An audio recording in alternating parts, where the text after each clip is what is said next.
Ngayong araw ay gagawa kami ng garlic shrimp kasama ang aking mga kaklase. Kaya agad-agad na akong pumunta sa OSAFE para maghanap ng shrimp na aming maluluto. At ayun, nakakuha na nga ako ng shrimp tapos kinuha ko na syempre diretso bayad sa counter. At tas ang angas nga ng pintuan nila dito parang Harry Potter. De, joke lang. At ayun, nakuha ko na rin yung aking binili tapos diretso na ako sa next location para kumuha ng butter. Kasi nga wala nga butter dun sa pinuntahan ko kanina sa OSAFE. Kaya pumunta ako sa Dali na tindahan. Syempre mas mura-mura ang mga bentahan nila dun. Kaya doon ako pumunta. Syempre pupunta ka pa ba sa mas mahal? At ayun, kakarating ko lang dito sa Dali at tara samahan niyo ako sa pagbili ng butter. At syempre pinahawa ko muna sa tito ko yung shrimp na nabili ko kanina dun sa OSAFE para hindi na ako masyadong marami ang dala pag bumibili ako dito sa Dali. So ayun na nga, samahan niyo ako sa pagbili. Tapos butter lang pala kunin ko, no? Dami ko pa sinabi kanina. Pero ito, samahan niyo ako sa pagkuha.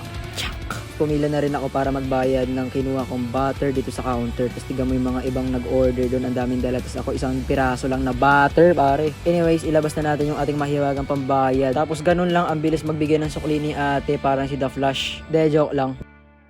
Alright, ito na yung mga nakuha nating items. Papasok na tayo. So kaya bibili kami ni Frederick ng kailangan namin bilhin kasi kayo may pinapabili sa amin si Kimora. So let's go po. Ano? Ready ka na? Bibili na natin. Let's go! Okay.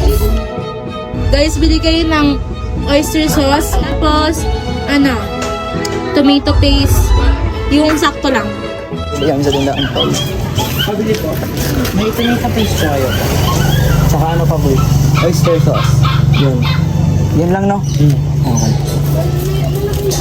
Opo, magkano po yan? 39 po. Sige po. Tapos, yung ano pa? Oyster sauce po isa. Ulit lang. Opo. Dalaway na natin oyster sauce. Dalawa na po. Dalawang oyster sauce.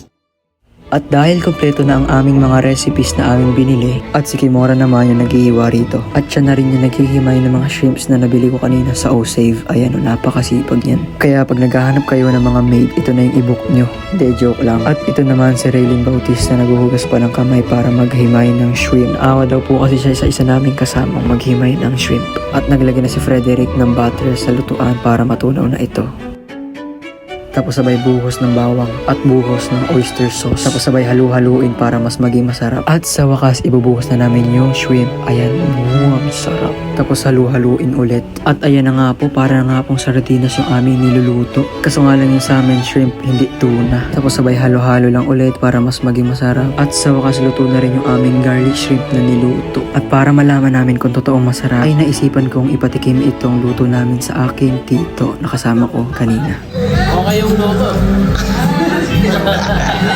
At pagkatapos no, na-enjoy na namin yung aming pagkain na aming niluto, kaya hindi na ako nakapag-record ng ibang parts sa video. So yun lang ang video na ito. Salamat sa panonood. Hanggang sa muli at huwag kalimutang mag-like, follow, and share.